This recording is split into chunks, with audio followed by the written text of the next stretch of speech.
Ikatlong kabanata. Ang paggaling ng taong lumpo.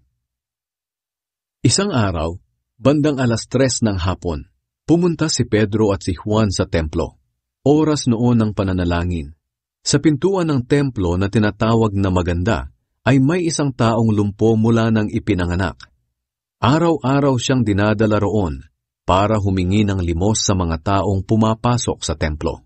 Nang makita niya sina Pedro at Juan na papasok sa templo, humingi siya ng limos. Tinitigan siya ni na Pedro at Juan. Pagkatapos sinabi ni Pedro sa kanya, "Tumingin ka sa amin." Tumingin ang lalaki sa kanila na naghihintay na malimusan. Pero sinabi ni Pedro sa kanya, "Wala akong pera, ngunit may ibibigay ako sa iyo. Sa pangalan ni Jesucristo na taga Nazaret, lumakad ka." At hinawakan ni Pedro ang kanang kamay nito at pinatayo siya. Biglang lumakas ang kanyang mga paa at bukong-bukom. Tumayo siya agad at lumakad-lakad. Pagkatapos sumama siya kina Pedro at Juan sa templo. Palakad-lakad at patalon-talon siyang nagpupuri sa Diyos. Nakita ng lahat na lumalakad siya at nagpupuri sa Diyos. Napansin nila na siya pala ang taong palaging nakaupo at humihingi ng limos doon sa pintuan ng templo na tinatawag na Maganda. Kaya lubos ang kanilang pagkamangha sa nangyari sa kanya. Nagsalita si Pedro sa balkonahe ni Solomon. Parang ayaw nang humiwalay ng taong iyon kina Pedro at Juan. Lagi siyang nakahawak sa kanila habang naglalakad sila sa lugar na tinatawag na balkonahe ni Solomon. Nagtakbuhan ang lahat ng tao palapit sa kanila dahil manghang-mangha sila. Pagkakita ni Pedro sa mga tao, sinabi niya sa kanila, "Mga kababayan kong mga Israelita, bakit kayo namangha sa pangyayaring ito?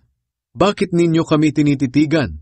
Akala ba ninyo'y napalakad namin ang taong ito dahil sa aming kapangyarihan at kabanalan?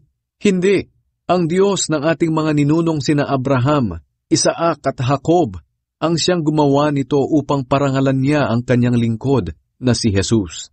Ang Jesus na ito ang siyang ibinigay ninyo sa mga may kapangyarihan at itinakwil ninyo sa harapan ni Pilato, kahit na pagpasyahan na niyang pakawalan siya.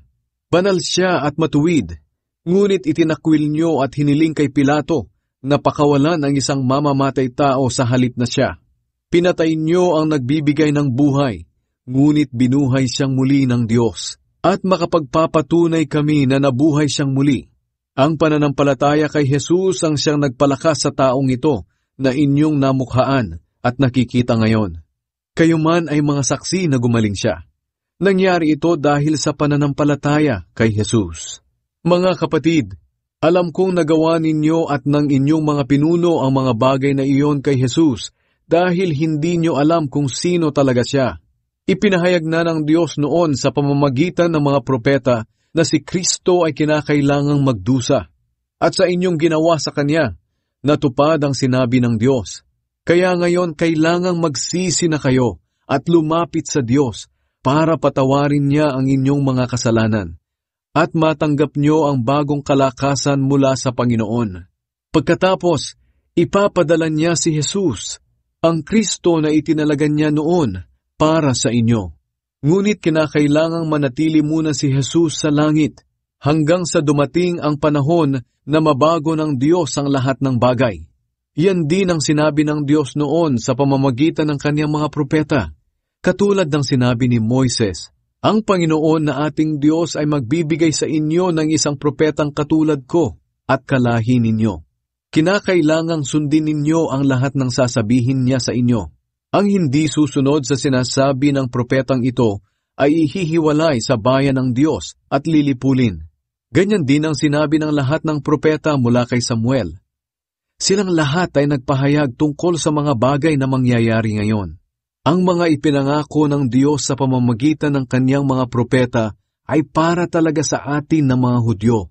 At kasama tayo sa kasunduan na ginawa ng Diyos sa ating mga ninuno. Dahil sinabi niya kay Abraham, "Pagpapalain ko ang lahat ng tao sa mundo sa pamamagitan ng iyong lahi." Kaya sinugo ng Diyos ang kanyang piniling lingkod, una sa atin na mga Hudyo, para tulungan niya tayong talikuran ang kasamaan.